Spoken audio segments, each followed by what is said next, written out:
Hi everybody, this is Bastiaan, and today we're going to take a look at some new ideas in the Grob for the spike. So in the spike we play the white side of the board, and this is not the reversed Grob defense or the Borg as we saw in an earlier vid. So this is a game I played against the hotbabe engine, one of my favorite engines to play against. Play starts with g4, so we're seeing the Grob, which is designed to fianchetto the bishop to g2. However, we're not going to see that in this game. Black responds with d5, probably the most common reply. Now, if white fianchettos in order to attack the pawn, we can see that the pawn is already defended by the queen.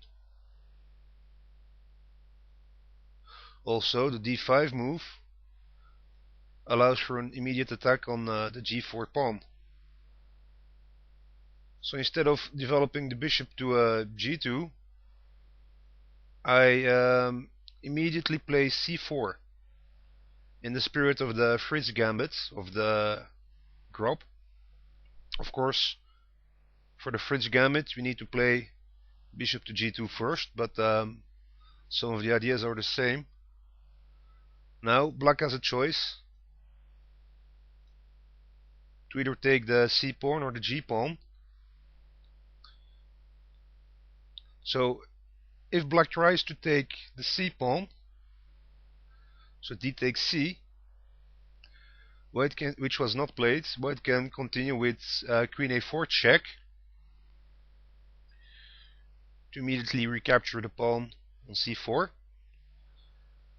And if black plays bishop to d7 to block the check, white can play queen takes pawn. Queen is automatically protecting the g4 pawn.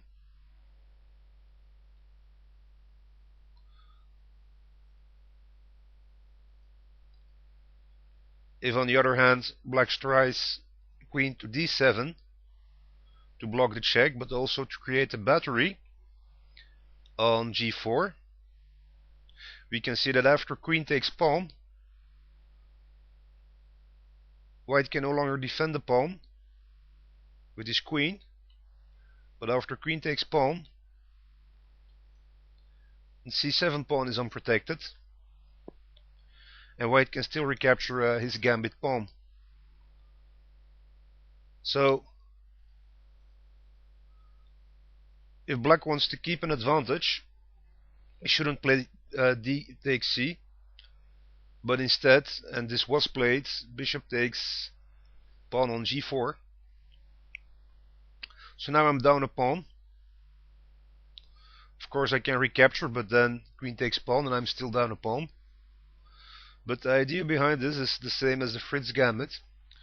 White now develops his queen to b3 to take advantage of the missing bishop and the lack of protection on the b7 pawn. So black can try to undevelop the bishop to protect, but then white can simply play pawn takes pawn to recapture the pawn. This wasn't played. Black plays pawn takes pawn in order to maintain the pawn advantage. And now white has a choice in order to retake. Can either recapture on c4 or on b7. Queen takes b7 looks the most promising because we are immediately gaining tempo with an attack on the rook, and we have isolated the two pawns on the c file, which are now doubled. So at this point black still has a pawn advantage, but it will be very hard to maintain it. Black plays knight to d7, only move to protect the rook, and knight to a3. So I'm developing in order to recapture the pawn on c4. And there's not much black can do to stop that. So if black were to try knight to b6 in order to protect the pawn, and perhaps even trap the queen in some cases, then white can simply follow up with knight to b5 with a strong threat if knight takes on c7, which is winning for white.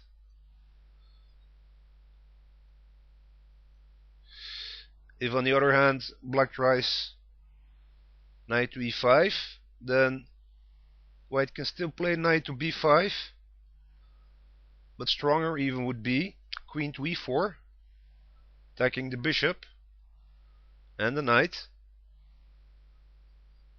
So currently the knight is still protecting the bishop, but after f6, because the knight can't move because it's needed to protect the bishop, white can simply continue with his plan and play knight takes pawn with a strong advantage for white.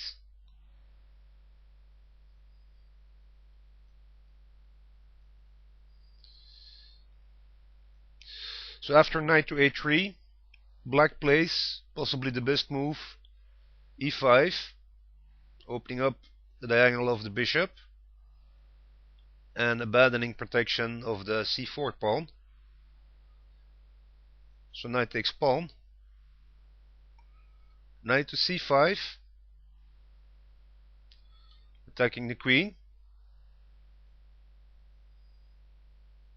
and abandoning protection on the pawn.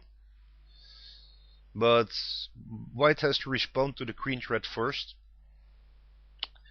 Queen to g2, retreating the queen with tempo, attacking the bishop.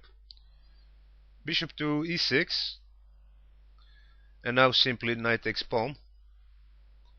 So we're keeping the queen on the h1 a8 diagonal in order to continue the pressure on the rook. Knight to d7. So now it's okay for white to trade off knights here, but I chose to play knight to c6, blocking the diagonal but gaining tempo on the queen. Queen to c8, knight to h3, developing the knight but keeping the diagonal open for the queen. Knight g to f6, and knight to f4, attacking the bishop. Of course, I could have just played knight to d4, attacking the bishop as well, but I like the position of my knight at the moment, so I want to bring a second piece into the attack at the cost of one additional move. So bishop to f5, d3, threatening e4. So we're playing against the bishop. g6, so black wants to fianchetto and castle, but this locks in the bishop even more. e4, bishop retreats, but the bishop isn't lost, but he has lost a lot of space. e5, attacking the knight. Knight to h5. So now I have a choice how to disrupt black's position. Both moves are fine. So I play knight takes bishop to destroy the bishop pair. Pawn takes, so I've created an isolated pawn as well. And bishop to g5, developing the bishop, getting ready to castle queenside, getting the bishop in a nice attacking position. Queen to b7. Queen to b7 attacks the pawn on b2. Also, it forces the queen on the diagonal to protect the knight, unless I find another way to protect it. So I castle queenside first. Bishop to g7, d4, because black has created a threat with two attackers.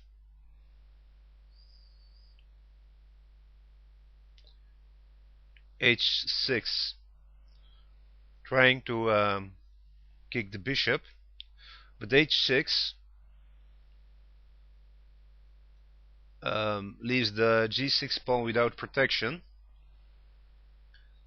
So I develop bishop to D3, sacrificing the bishop, which is probably not the best move, but it's a winning move and a very aggressive one.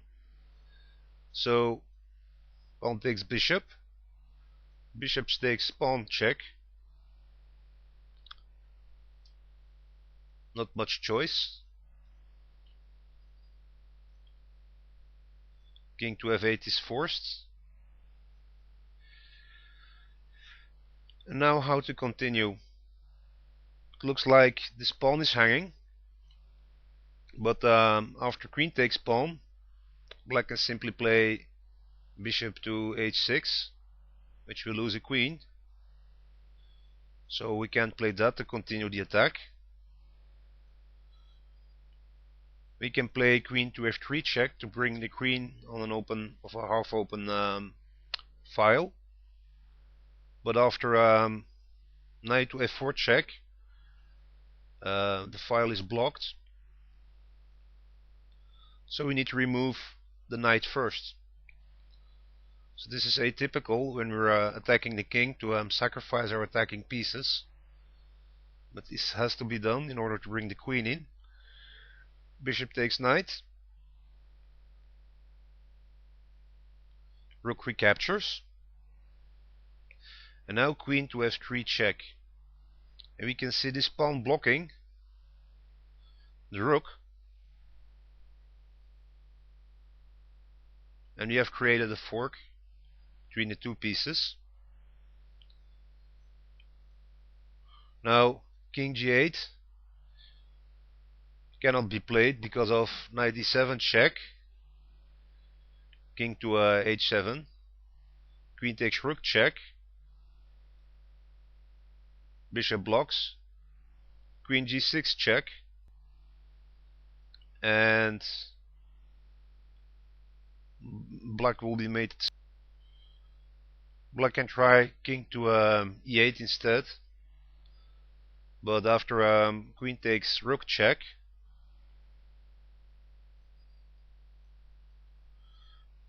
the king is forced back. And after queen F3, the situation is the same. And black just lost the rook, so that doesn't work either. So after queen F3 check, black plays the best move, which is bishop to F6. So now two pieces are hanging. And taking either one of them is fine, but I take on the bishop. Black plays rook to H6.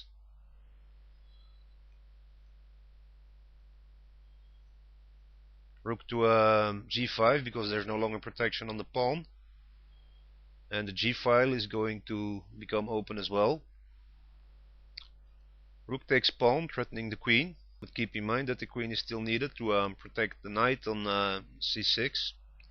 So if you want to get our queen off of the diagonal, we have to do it with tempo. So black overlooked queen A3 check, gaining tempo. King to G8.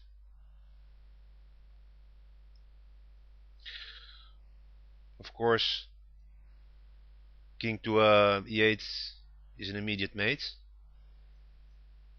Now rook takes pawn check. Not much choice. If king H8, we get a back rank mate in a few moves. If king retreats to F7, we get queen E7 mate. So black is forced to sacrifice pieces. Rook to G6 to block the check. Rook takes rook check. King to H7. And we're going to continue to check out enemy king at the cost of a rook. So queen H3 check. King takes rook. rook g1 check, king to f7, queen h7 check, king to f6, and finally queen to g6 checkmate. So I hope you enjoyed this game against the hotbabe chess engine, using some ideas in the Grob. Thanks for watching, and have a great evening.